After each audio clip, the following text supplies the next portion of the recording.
2012年中學文憑化學科選擇題，題目3。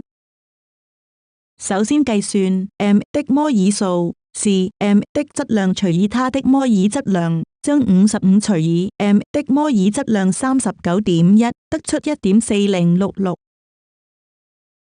氧的摩爾數，只需將氧的質量除以它的摩爾質量，是45除以16，得出 2.8125。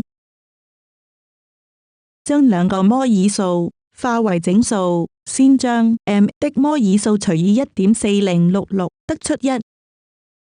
氧的摩爾數除以 1.4066 接近2，因此 m 與氧的摩爾數比是1:2，最後得出金屬 m 的氧化物的化學式為 MO2。